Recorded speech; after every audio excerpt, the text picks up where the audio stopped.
Bonjour à tous, bienvenue dans une nouvelle vidéo. Déjà, Sahaf Torkom à tous parce qu'il est actuellement l'heure de manger, mais je savais que si je mangeais, je n'aurais jamais le courage d'enregistrer cette vidéo. Aujourd'hui, comme vous le voyez, on se retrouve pas pour un vlog, pour une vidéo un petit peu plus calme, une discussion un peu blabla. Nous sommes de plus en plus nombreux sur cette chaîne et donc j'avais envie d'aborder avec vous différents thèmes.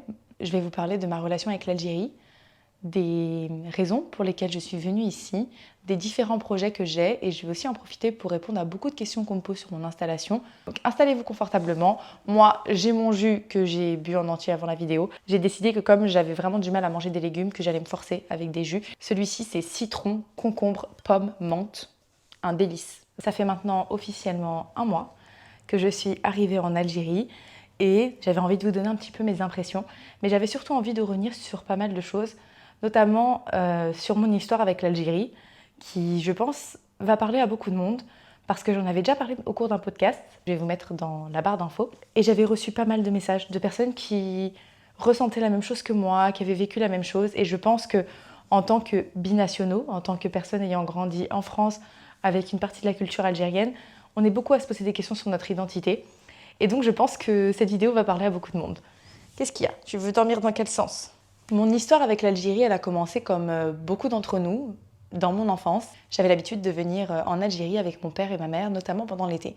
Pour ceux qui ne le savent pas, mon papa et ma maman étaient tous les deux d'Al Harrach, donc il y avait la maison de ma grand-mère et qui est toujours là, et la maison de mon père dans la même rue, et c'est toujours le cas aujourd'hui. J'allais donc régulièrement passer des étés en Algérie, et déjà très jeune, j'avais de gros problèmes pour sociabiliser. Et ça a été un choc pour moi, en tant qu'enfant très sensible et très renfermée, de me retrouver face à une très grande famille qui parle une langue que je ne comprends pas, et je me suis très vite isolée. Contrairement à ma petite sœur qui, elle, est beaucoup plus ouverte, très hyperactive, et qui a tout de suite adoré le fait d'avoir plein de cousines. Même avec la barrière de la langue, c'était un peu un clown, donc elle s'est très vite intégrée, et moi, ça n'a pas du tout été le cas. Mais j'ai très peu de souvenirs de mon enfance pure. Les souvenirs les plus marquants que j'ai sont ceux que j'ai pu passer en tant qu'adolescente. Et on est dans une période autour des années 2000-2010 où on est après la décennie noire. Et c'est important si je vous dis ça, parce que je pense que comme j'étais très sensible, j'ai vite ressenti la peur que pouvaient avoir mes parents et notamment mon père en Algérie. Et le fait que, en tant que jeune adolescente qui était en train de grandir, j'ai très vite ressenti qu'il y avait des interdits, qu'il y avait des choses qu'on n'avait pas le droit de faire, qu'il y avait des choses qui ne se faisaient pas, et moi j'avais pas tous ces codes parce que forcément j'avais grandi en France et du jour au lendemain des choses que j'avais le droit de faire en France devenaient totalement proscrites en Algérie. Et c'est quelque chose que j'avais beaucoup de mal à saisir et je l'ai très mal vécu.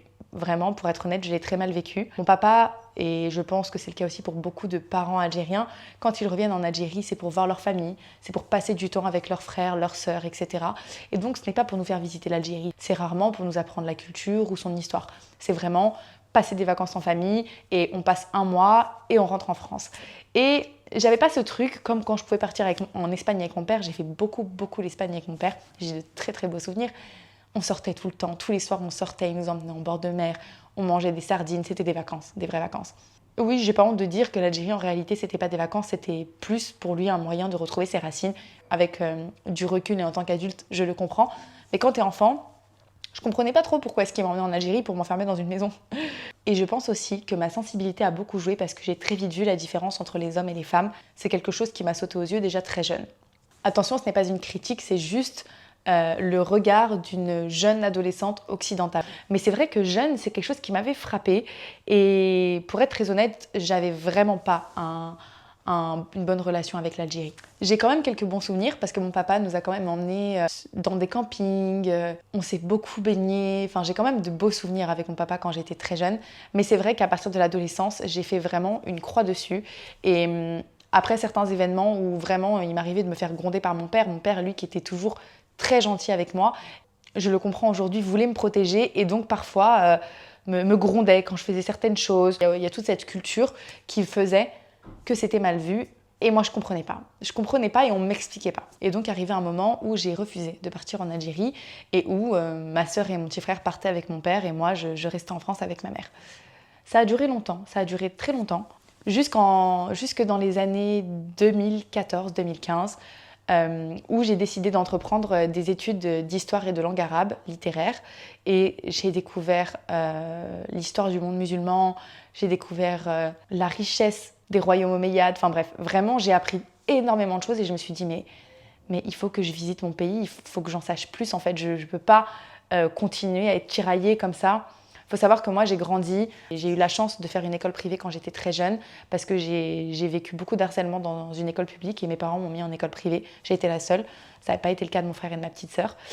Et donc, j'ai grandi avec des gens assez riches, j'ai grandi avec des gens qui ne me ressemblaient pas du tout. Contrairement à ma sœur, elle qui a grandi vraiment dans une école de quartier, avec des jeunes de toute origine, moi, il n'y avait pas de ça. Et donc, je pense que c'est pour ça que je me suis vraiment intéressée à ma double identité. J'avais besoin de comprendre qui j'étais. Et arrive 2015, les attentats en France. Et pour moi, ça a marqué un tournant, je pense. Vraiment, dans ma vie, ça m'a énormément marqué. Déjà parce que mon papa travaillait là où il y a eu les attentats. Et en plus de ça, pour moi, ça a été un vrai tournant dans les médias. Moi qui voulais absolument devenir journaliste, c'était cette année-là où j'avais décidé de me rediriger. Et j'étais en total questionnant parce que je me disais, mais quand je regarde les médias français, et avec du recul, je me dis, t'as fait bien raison. C'est pas ce genre de journalisme que je veux faire.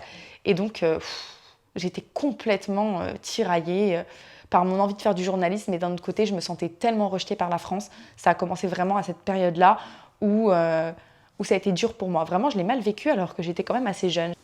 C'était quelques années après mon bac. Nous arrivons donc en 2016 et je retourne en Algérie avec mon père. Et cette fois, je lui dis, papa, je viens avec toi. Mais par contre, tu me laisses faire ce que je veux. Je lui dis, c'est-à-dire que moi, je veux visiter, je veux prendre le métro, marcher dans la ville, je veux voir autre chose que Harash. Et mon père a tenu sa parole. Cette année-là, il m'a emmenée pour la première fois en Kabylie. Et je me souviens qu'à cette période, j'avais été frappée par la beauté des paysages. Vraiment, j'étais tombée amoureuse. Je me disais, ouais, mais c'est ça l'Algérie. Et encore, je n'avais rien vu. Et je lui ai demandé si je pouvais amener ma meilleure amie qui est française. Et elle est venue en Algérie pour la première fois.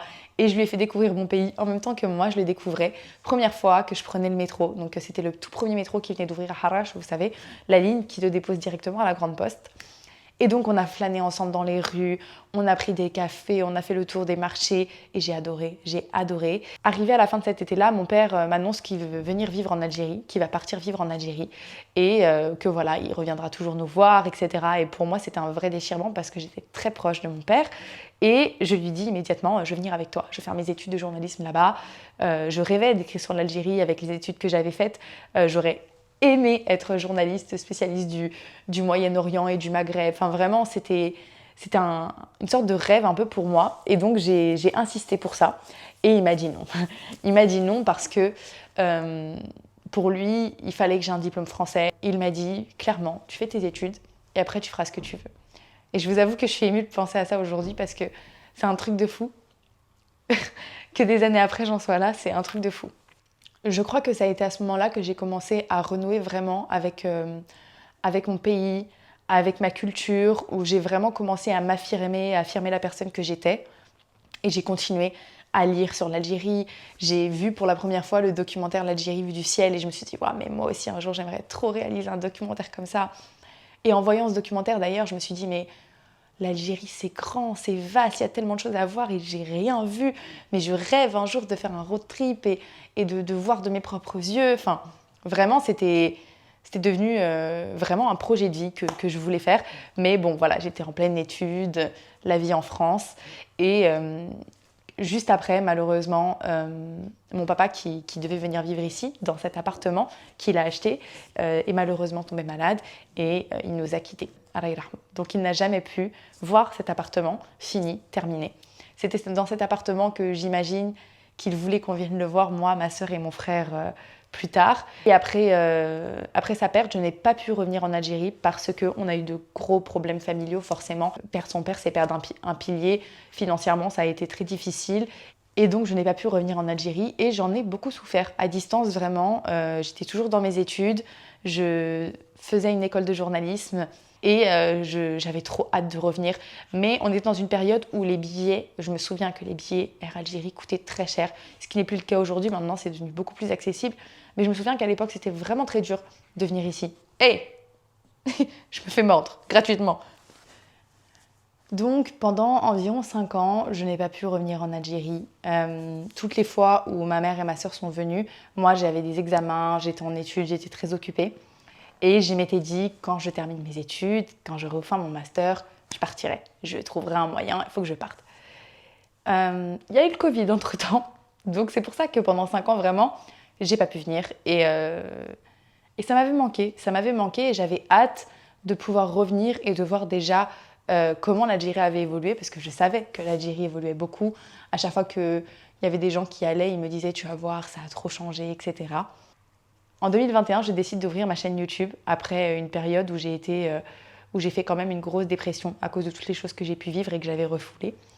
Et je décide d'ouvrir cette chaîne en l'axant principalement sur la guérison, en parlant de psychologie, etc., mais aussi en parlant d'histoire de l'Algérie.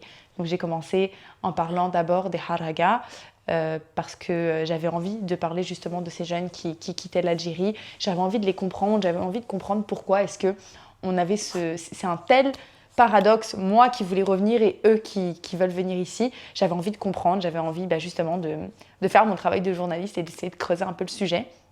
C'est une vidéo que j'ai trop aimée et que je vous mettrai aussi dans la barre d'infos.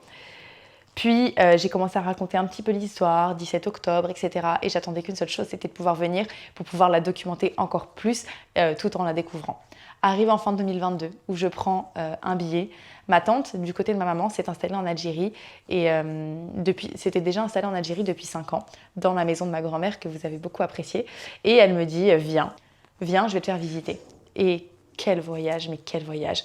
On a commencé d'abord par Alger, puis on est descendu à la Gazelle d'Or, qui était à l'époque, je me souviens que quand mon papa était encore là, je lui avais montré cet hôtel parce que j'étais tombée dessus par hasard. Donc vraiment, c'était 2016. Et je lui dis, papa, je vais y aller, je t'en supplie, emmène-moi dans le désert. J'avais jamais vu le désert et je voulais que la première fois ce soit dans le désert algérien. Et je lui dis, regarde, il y a un grand complexe qui va ouvrir et tout, s'il te plaît, on y va. Et il m'avait dit, promis, je t'emmènerai. Donc ça a été hyper émouvant pour moi d'y aller, même si c'était sans lui. Et j'ai pas particulièrement aimé la Gazelle d'Or au final, mais j'ai beaucoup aimé ce voyage dans le désert. J'ai beaucoup aimé découvrir El Oued. On a fait beaucoup de routes, j'ai fait des images extraordinaires et je suis tombée amoureuse de Negrine, qui est une petite ville. Vraiment, cette vidéo, c'est une de mes vidéos préférées de ma chaîne. J'étais dépaysée au milieu d'oasis. Enfin, vraiment, j'ai découvert des paysages de fou. Et surtout, j'ai redécouvert l'Algérie différemment après 5 ans sans être venue. J'ai essayé de casser un petit peu certains préjugés que je pouvais avoir. Vous savez, je gardais de l'Algérie un souvenir avec beaucoup d'harcèlement parce que vraiment dans les années 2000 c'était dur à vivre vraiment, et je sais qu'il y a des gens à qui ça plaira pas, mais en tant que femme c'est insupportable à vivre, c'est insupportable. Je trouve que ça a changé, même si je trouve qu'il y a toujours de l'harcèlement et qu'il y a encore des choses à changer, mais je trouve quand même que c'est différent. Après, moi j'habite dans une grande ville, je suis à Alger, donc forcément les choses ont évolué et ce n'est plus pareil, et je trouve qu'on peut beaucoup plus se balader sans être sans arrêt embêté. Je découvre plein de choses, je suis passionnée par l'histoire, j'aime les gens, tout le monde te raconte, dès que tu rencontres quelqu'un et qu'il voit que tu as une caméra, il veut te faire visiter, il veut te montrer ci, il veut te montrer ça. Je découvre vraiment mon pays d'une façon complètement différente et sans l'idéaliser, parce que je tiens vraiment à le dire, c'est pas facile le quotidien en tant que femme, et peut-être qu'on en parlera dans cette vidéo ou dans une prochaine, mais c'est pas toujours facile.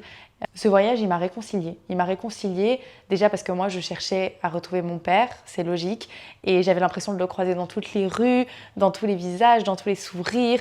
Je trouvais des produits qu'il adorait manger. Enfin, vraiment, je me baladais dans les rues de sa ville et je me disais, purée, c'est un truc de fou. Genre, je suis en train de marcher toute seule dans son quartier, alors qu'il y a des années, il m'interdisait même de descendre à l'épicerie. Il fallait que je sois accompagnée par un de mes cousins qui était même plus jeune que moi, il avait 6 ans, mais c'était lui qui m'accompagnait. Enfin, vraiment, il y a ce truc en Algérie où la femme seule, c'est pas commun. Et là, je découvrais avec une indépendance vraiment incroyable.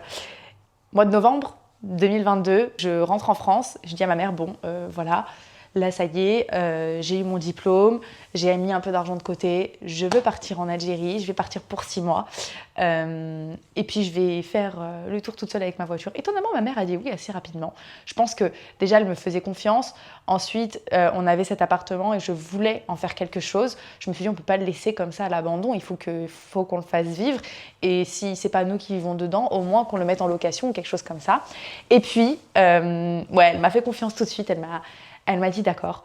Et donc j'ai commencé à vouloir organiser les choses. Sauf qu'en novembre 2022, pendant ce voyage, j'étais malade en fait. Je me sentais déjà très très mal. Et ça faisait déjà 6 mois que je faisais des examens, des allers-retours à l'hôpital. On ne me croyait pas. Enfin bref, ça c'est une autre histoire. Mais à mon retour, à la date de mon anniversaire, je me suis retrouvée hospitalisée.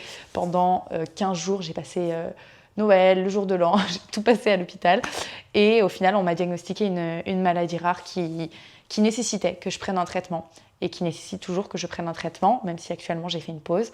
Et c'était un traitement que tu ne pouvais pas avoir n'importe où. C'était des injections qu'il fallait faire à l'hôpital, il fallait rester toute la journée. Et moi, ça, je l'ai très mal vécu parce que je commençais à retrouver le goût de vivre.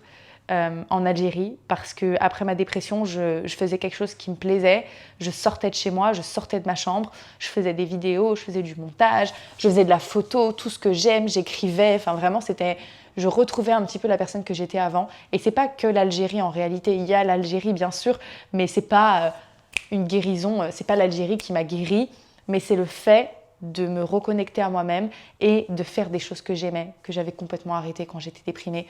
Enfin vraiment, ma vie avant ça, c'était j'allais au travail, je m'enfermais dans ma chambre, j'allais au travail, je m'enfermais dans ma chambre, je ne parlais plus, je n'avais plus d'amis, je ne mangeais plus. Enfin vraiment, j'étais arrivée à un stade où j'étais très très mal. Et donc ce voyage en 2022, ça a été un début de guérison. Et je me suis dit, il faut que je quitte cet environnement qui m'a rendue malade. Il faut que je sorte de cette chambre, je ne peux plus rester dans cet appartement. Et voilà, j'avais ce projet, j'y tenais beaucoup. Et donc quand les médecins m'annoncent ça, ils me disent tout de suite, qu'est-ce que vous aviez prévu? Parce qu'ils comprennent qu'ils viennent et qu'ils te gâchent un peu la vie, enfin forcément. Je leur explique que j'avais comme projet de partir en Algérie pour quelques mois. Et ils me disent, écoutez, ça peut attendre encore 6 mois. On va juste trouver des choses pour vous soulager en attendant, etc. Mais vous pouvez partir. Et puis quand vous revenez, on commencera le traitement. Donc, je pars au mois de mars. Je prends ma voiture. Ça fait 6 mois que j'ai le permis à ce moment-là. J'ai absolument pas peur de conduire en Algérie parce que j'ai toujours rêvé conduire. Et d'ailleurs, c'est plus conduire qui m'a sorti de ma dépression que l'Algérie ou que la thérapie ou quoi que ce soit. Je rêvais de conduire, je rêvais d'avoir une voiture. J'expliquerai peut-être ça un jour dans une autre vidéo. Mais voilà, et quand j'ai eu mon permis, j'ai été comme une folle et j'aime tellement conduire que j'étais surexcitée à l'idée que j'allais conduire en Algérie, que j'allais pouvoir me déplacer toute seule, aller de ville en ville. Enfin vraiment, je découvrais une liberté. Et je pense que j'ai perdu beaucoup de mes années. C'est une parenthèse, mais je pense que j'ai perdu, enfin je considère en tout cas, que j'ai gâché pas mal de mes années étudiante, etc., à déprimer, à aller très mal. Non pas que je le regrette, mais je trouve que c'était du temps gâché. Et c'est qu'à ce moment-là, en fait, que j'ai commencé à vivre. C'est un truc de fou de dire ça, mais c'est la vérité. C'est à partir de ce moment-là que j'ai commencé à me rendre compte que la vie, elle continuait, malgré la perte de mon père, malgré les autres choses qui avaient pu m'arriver. Et voilà, quoi. C'était pour moi un nouveau départ. Donc j'ai pris ma voiture. J'ai pris le bateau seule et je suis arrivée à Alger. Tu peux éviter de me mordre pendant que je raconte ma vie, s'il te plaît? Je suis arrivée à Alger et un sentiment incroyable de prendre le bateau, je vous l'ai déjà dit. Je suis arrivée, j'ai vu Alger, j'ai fondu en larmes et je me suis dit c'est bizarre ça. C'est pas mes sentiments à moi, genre oui, je suis contente d'être en Algérie, oui, j'ai hâte de ce qui va arriver. Mais je crois que c'est dans mes gènes ce truc-là, d'avoir envie de pleurer et cette sensation de retrouver ma terre alors que je suis pas née là-bas, quoi. J'ai passé 6 mois où j'ai pris ma voiture. Alors j'ai été pas mal seule, mais j'ai aussi souvent été accompagnée, soit ma mère, soit j'ai des amis qui sont venus me rendre visite. Je suis allée à Oran avec une copine, je suis allée en Kabylie avec des amis, j'ai commencé à rencontrer des gens, je me suis fait plein de potes. Je vais pas vous mentir, je trouve que j'ai pas assez profité de ces 6 mois parce que j'étais encore dans une phase où j'étais, déjà j'étais déprimée par rapport à ma situation de santé et j'étais très fatiguée. C'était dur pour moi j'ai fait beaucoup de vidéos pourtant à cette période, mais je me suis épuisée. Et au moment de partir, je me suis dit, t'as pas assez profité. T'as pas assez profité. J'ai aussi été mise face à la réalité parce que, comme je vous ai dit, l'Algérie, moi, je ne veux pas l'idéaliser. Je trouve qu'il y a des choses extraordinaires et qu'on a un pays en pleine expansion, qui a plein de choses très bonnes qui peuvent nous arriver, mais qui a aussi beaucoup de choses à changer. Et je ne peux pas nier le fait qu'être une femme qui vit seule, ça peut t'exposer à certaines choses, ça t'expose à des critiques, ça reste encore mal vu dans beaucoup d'endroits, il y a beaucoup de regards, il y a beaucoup d'interrogations. Parfois aussi, on peut mal réagir quand on voit que tu es une femme seule. Et je sais que c'est quelque chose qui freine énormément de femmes. Je sais qu'il y a beaucoup de femmes qui, forcément, comme elles ont grandi en France, etc., elles ont eu l'habitude d'avoir leur indépendance, elles ont eu l'habitude d'avoir leur liberté. Et arrivant en Algérie, elles ont la sensation d'être bridées. Et je peux totalement les comprendre. Moi, maintenant que je suis là depuis 1 mois, quand je suis restée 6 mois, je vais pas vous mentir, je l'ai mal vécu. Vraiment, à la fin de mon voyage, j'avais cette sensation. Alors, je sais qu'il y aura des gens dans les commentaires, et je les prépare d'avance, des gens qui vont me dire oui, mais comment tu t'habilles, blablabla. Ça n'a rien à voir avec ça. Oui, la religion, ça n'a rien à voir avec la religion. Je ne demande pas à me balader en mini-jupe dans la rue. En fait, je demande juste à ce que quand je marche, on ne vienne pas m'embêter ou qu'on ne cherche pas à me toucher ou ce genre de choses. Ce qui est arrivé rarement, mais qui est quand même arrivé. Donc ça a le mérite d'être dit. Je déteste les gens qui me sortent la carte de la religion parce que normalement dans la religion il y a la tolérance et surtout il y a le respect d'autrui et ça n'a rien à voir avec la religion. Ça reviendrait à dire en fait que parce qu'on est musulman ou parce que le peuple est musulman, c'est logique de se faire agresser ou ce genre de choses. Ce n'est pas vrai.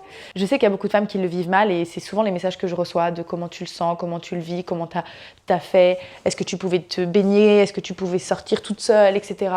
Moi, je pense que j'ai réussi à m'adapter parce que j'ai tout fait en fait pour m'adapter. Je sais qu'il y a plein de gens qui sortent la question vestimentaire, mais si vous dites ça, je pense que vous venez rarement à Alger. Les femmes en Algérie sont... Oula, ça va ? Elle est tombée. Les femmes en Algérie sont des femmes qui sont très à la mode, mais bien sûr, ça va dépendre des lieux, ça va dépendre des régions. L'Algérie, c'est grand, il y a des endroits qui sont plus ou moins conservateurs. Mais voilà, il faut s'adapter et je pense aussi qu'il faut se forger une certaine carapace. Après, je vous dis ça maintenant. Ça fait qu'1 mois que je suis là. On est en plein ramadan. Dehors, c'est vide. Franchement, la plupart du temps, c'est vide. Moi, je sors juste pour aller au travail. Depuis que je suis là, je ne fais que maison-travail, maison-travail. Je me suis pas encore beaucoup baladée dans la rue. Mais par exemple, j'étais dans Alger et tout. Bon, quand je me balade dans Alger, j'essaye en général d'être accompagnée d'hommes. Mais j'ai fait plein de balades seule dans Alger. Et on n'est pas venu m'embêter. Le seul moment où vraiment ça a été dur pour moi, c'est quand je suis partie à Mostaganem. Et Mostaganem, on m'a expliqué, déjà c'était en plein été, et qu'il y avait beaucoup de jeunes en fait, qui viennent des montagnes, etc. Et je ne sais pas comment vous l'expliquer, mais c'était grave. C'était grave et je suis retournée dans les années 2000. J'avais l'impression vraiment d'être dans les années 2000. Quand j'y étais pendant ces 6 mois, j'ai quand même ressenti un vrai limite un dégoût de moi-même parce qu'en fait tout le temps quand je sortais je me faisais klaxonner, je me faisais draguer, je me faisais alpaguer et à force, alors c'est mon avis, je sais qu'il y a des gens qui peuvent mal le prendre mais c'est mon avis, c'est ma façon dont moi je l'ai ressenti, je me sentais sale alors que je m'habille correctement, je connais la culture algérienne, je sais comment il faut m'habiller. Il y a plein de gens dans les commentaires qui me disent tout le temps oui, c'est normal, tu viens avec ton esprit de française, ce qui est complètement faux. Je sais comment me comporter, je connais les codes et même des femmes avec un hijab se font embêter en Algérie. Et je le sais parce que j'en ai parlé sur TikTok. Et le nombre de messages que j'ai reçus de femmes algériennes, c'était affolant. Donc c'est bien un problème et je pense que ne pas le citer parce que c'est pas bien de critiquer l'Algérie, parce que tu donnes du grain à moudre aux personnes qui la critiquent, etc. Moi, je ne suis pas d'accord. Je suis partisane de quand on veut que ça change, il faut parler, il faut libérer la parole et ce n'est pas normal. Alors il y a des gens qui vont faire la comparaison avec Paris. Oui, c'est vrai qu'il y a certains quartiers à Paris, quand tu sors c'est la même chose, tu te fais embêter et on le dénonce aussi. Ce n'est pas normal, on devrait pouvoir marcher seul tranquillement dans la rue sans se faire embêter. Bref, parenthèse, mais j'aborde ce sujet parce que c'est une question qui revient énormément de la part des femmes et c'est pas pour rien que j'ai sorti un guide spécial pour les femmes où je donne des adresses où tu peux te balader toute seule, où je donne des cafés où tu peux sortir toute seule, des marchés, des lieux où vraiment genre je me suis sentie bien et où j'ai pas senti de malaise. Vraiment parce que pour moi c'est important de pas oublier que quand on regarde les endroits publics en Algérie, il y a 90% d'hommes, 10% de femmes. On peut pas le nier, c'est la vérité. Et donc forcément, tu détonnes dans le paysage. Moi, je suis pas... Bon, je suis un peu embêtée par les... Enfin, avant, j'étais embêtée par les regards. Maintenant, je le suis plus du tout. Je calcule même plus, en fait. Et pour vous dire, maintenant, dans mon quartier, tout le monde sait qui je suis. Donc, on me calcule plus du tout. Tout le monde me dit bonjour. On me demande de mes nouvelles. Moi, je trouve que le peuple algérien, c'est un peuple qui est hyper hospitalier, où tout le monde s'inquiète pour tout le monde. Où tout à l'heure, j'étais avec 50 000 courses. J'ouvre mon coffre, il y a un monsieur qui passe. Il me dit, est-ce que tu veux que je t'aide pour monter tes bagues, tes courses? S'il savait le nombre d'escaliers, il ne l'aurait pas proposé en plein ramadan juste avant l'heure du ftour. Vous voyez ce que je veux dire? Mais genre, oui, c'est vrai qu'il y a ce truc-là. Et je ne peux pas nier que ça pèse. Parce que, comme je vous ai dit, au bout des 6 mois, je n'en pouvais plus. Vraiment, je n'en pouvais plus. Mais je pense aussi que ça dépend vraiment des endroits et que si tu as envie d'être tranquille, il y a certains quartiers qu'il faut connaître. Mais voilà, moi j'ai passé ces 6 mois seule. Je me suis baladée dans Alger, je me suis baladée au Jardin d'Essai. J'ai fait tout Hydra. Oran, je me suis baladée seule. Moi, je suis pour respecter la culture, je suis pour respecter certaines choses. Mais je pense aussi qu'il y a des choses qui doivent évoluer. Après, on me reprochera toujours, on me dira oui, tu veux ramener ta mentalité de française. Alors, je ne suis pas française, je suis 100% algérienne, mais tu veux ramener ta mentalité occidentale, tu veux qu'on devienne, tu veux qu'on ressemble à l'Occident. Non, complètement. C'est complètement faux. Justement, ce que j'aime en Algérie, c'est cette authenticité. Ce que j'aime en Algérie, c'est le fait que tu sens que tu es en Algérie, quoi. Il y a un truc, il y a une âme, il y a un truc. J'essaye de ne pas écouter les critiques, mais quoi qu'il arrive, je resterai une enfant d'immigrés, de parents qui ont immigré en France. Et donc forcément, j'ai grandi avec cette double culture. Et logiquement, ma façon de réfléchir, ma façon de voir les choses sera forcément différente. Et il y aura toujours ce truc où forcément, tu ne sais pas trop où te placer. Et c'est un vrai complexe, je pense, pour nous, enfants. Et il y a plein de gens que je vois reprocher un peu à leurs parents, pourquoi ils sont partis, on se retrouve avec cette double identité, c'est ça le problème, etc. Moi, je pense pas, je pense que c'est une chance. Je pense déjà que c'est un énorme privilège, et c'est la preuve encore aujourd'hui dans la vie que je peux mener. C'est une richesse, Non, vraiment, je pense pas qu'on devrait en vouloir à nos parents, parce que j'ai vu quelques commentaires comme ça. Je pense que nos parents, ils sont partis pour essayer, nos parents, nos grands-parents, pour avoir de meilleures vies. Parfois, ils n'avaient pas le choix, avec l'histoire qu'il y a eu entre la France et l'Algérie. Ce lien qui fait que quoi qu'il arrive, ces deux pays sont liés.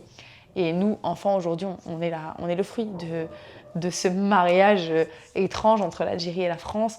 On est ce mélange avec cette impression d'être rejeté en France, mais en même temps, on aime la France, parce que moi, je suis née là-bas, j'ai tous mes amis qui sont là-bas, j'ai ma famille, mes souvenirs d'enfance. J'aime la France, j'aime la France. Le gouvernement français, c'est une autre histoire. Les médias français aussi. Mais c'est pareil pour l'Algérie. Je l'aime, il y a plein de choses que j'aime et il y a aussi plein de choses qui parfois m'énervent. Et peut-être que j'en parlerai un jour dans une vidéo, mais il y a des choses vraiment parfois qui me montent à la tête. Et c'est la vérité. Et je pense qu'on a pour beaucoup d'entre nous, cette relation toxique avec l'Algérie. On l'aime autant qu'on a envie de la critiquer, vous voyez. Mais moi, je l'idéalise pas. Je pense qu'on en arrive à pourquoi est-ce que j'ai fait ce choix de venir ici après autant de temps. Je pense que déjà, moi, il faut comprendre que ma vie en France, c'est une vie où j'avais l'impression de ne pas m'en sortir, ne serait-ce que financièrement.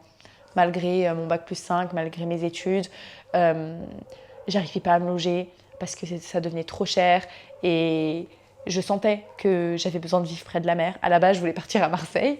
Je sais pas pour combien de temps ça va durer. Il y a plein de gens qui me demandent si je viens pour m'installer définitivement et tout, etc. Moi, je viens travailler ici.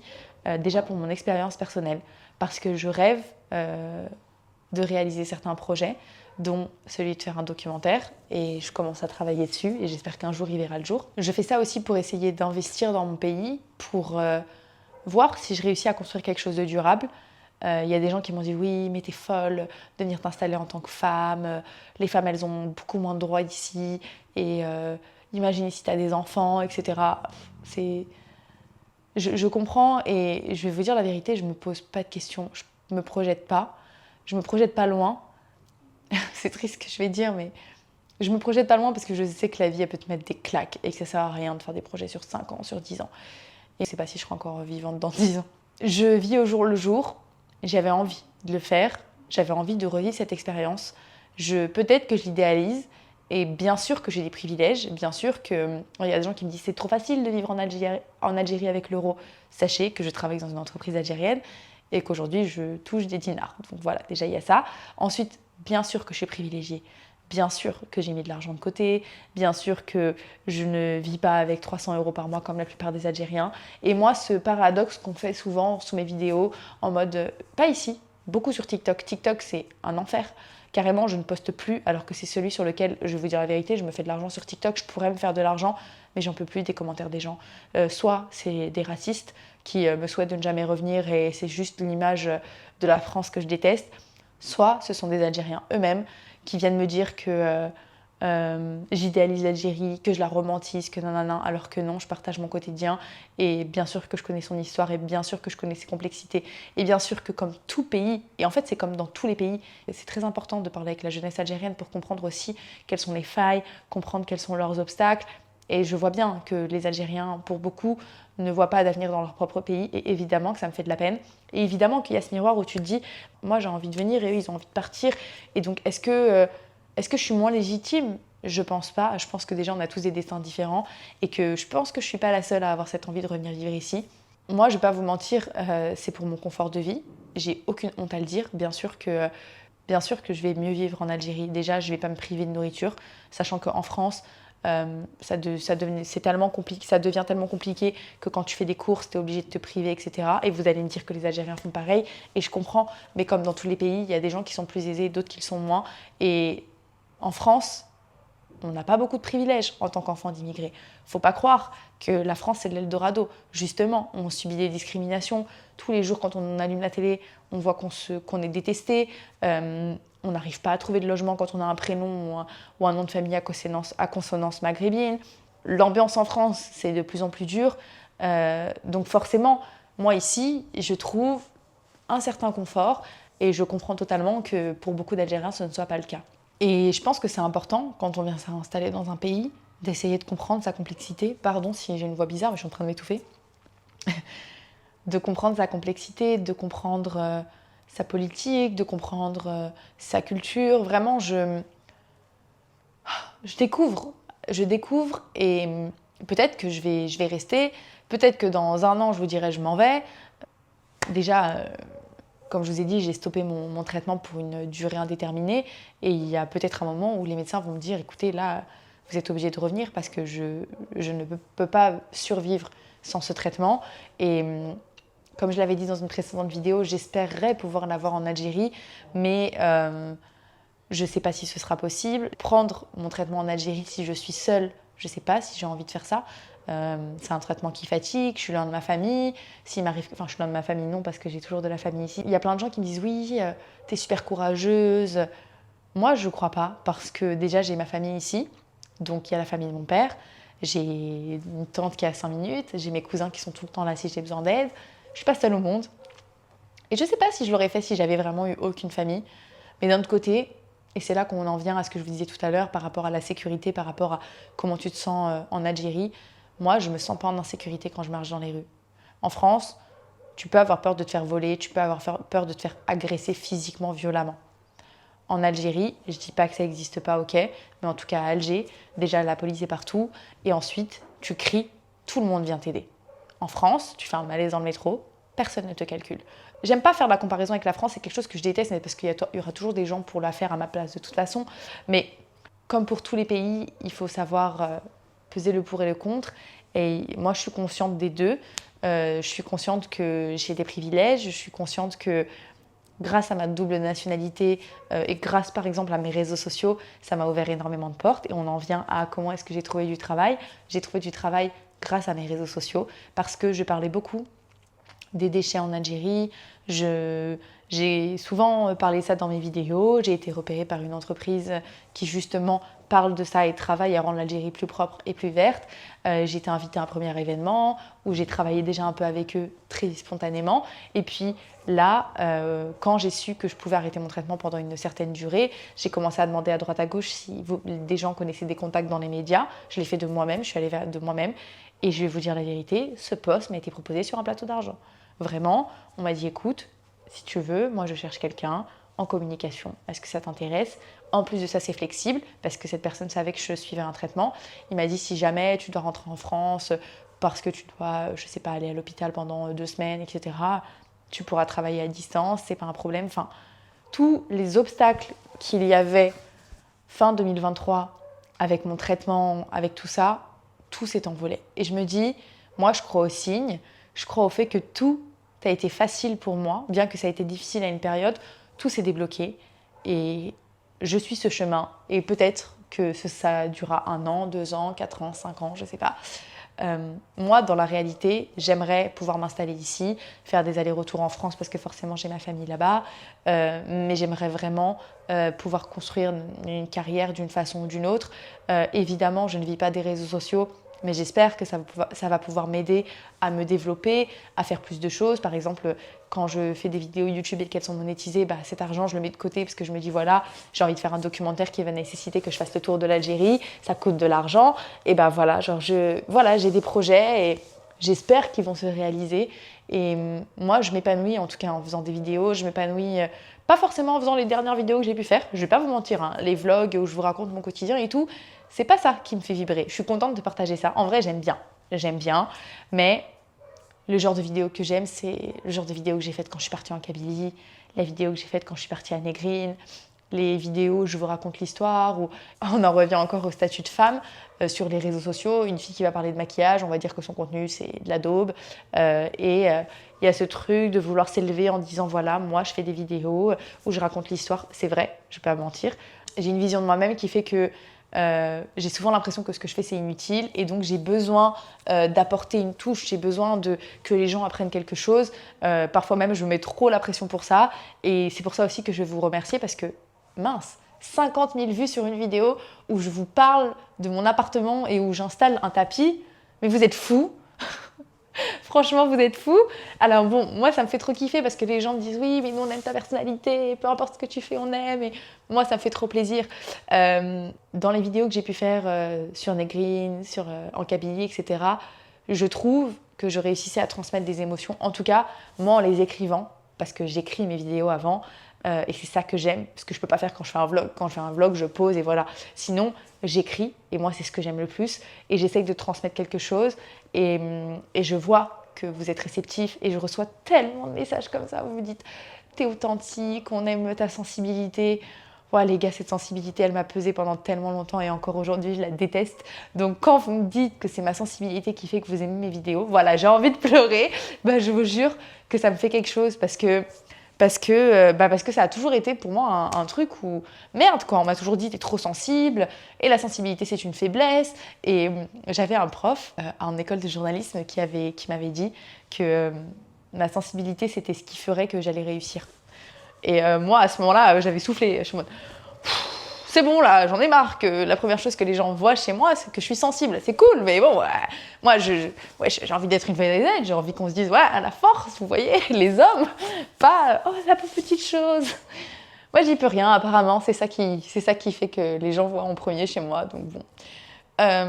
J'ai beaucoup parlé, et je sais pas si je suis allée un peu dans tous les sens. Enfin bref, je pense que j'ai beaucoup parlé, tout ça pour dire que moi, j'ai de l'espoir quand même dans ce pays. Je vois qu'il évolue, je vois que ça change et même au-delà de tout ça, c'est un pays qui est super grand et j'ai envie d'en découvrir plus. Cette année, même si je travaille, dans les projets que j'ai vraiment, c'est que j'ai envie de faire un maximum de villes.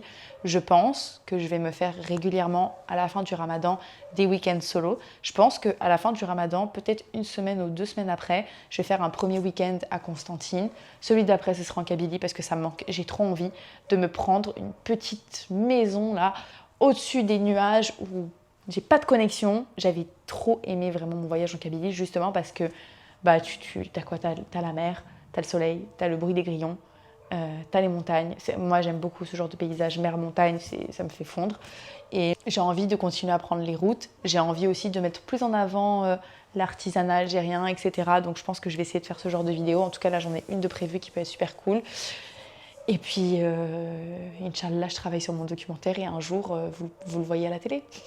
Dans mes rêves, mais on sait jamais. Non, franchement, moi, je suis contente d'être là. Pour l'instant, ça fait qu'un mois.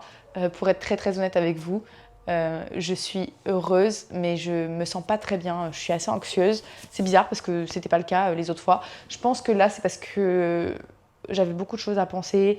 J'avais beaucoup de problèmes dans mon appartement. Voilà, il y avait beaucoup de choses à régler en même temps et j'ai toujours pas l'esprit libre. J'espère aussi trouver la guérison ici par plein de façons différentes et j'essaye d'améliorer aussi mon rythme de vie. Et moi, je me sens bien ici. Je sais pas si vous entendez, mais il y a le Eden actuellement. Ça, c'est une des raisons aussi qui fait que je suis contente d'être là. Ouf, cette vidéo était bien longue. Au final, j'ai pas forcément répondu à toutes vos questions. Mais ce sera l'occasion de faire une autre vidéo. Qu'est-ce que vous en pensez? Dites-moi si vous avez apprécié ce genre de vidéo où je ne fais que parler. Et je parle trop. Et je pourrais parler encore longtemps, sachez-le. Si vous appréciez ce genre de contenu, j'en referai avec plaisir. Ça peut être sur plein de sujets différents parce que j'aime bien parler. Peu importe le sujet, j'aime bien parler. Moi, je vais aller me faire à manger parce que j'ai très faim et que, à part mon jus et une date, j'ai rien dans le ventre. On se retrouve dimanche. Merci beaucoup pour tout, pour les messages, pour l'amour, pour le soutien. Et comme d'habitude, Tahiyat Jazair. Allez, ça haftarkum.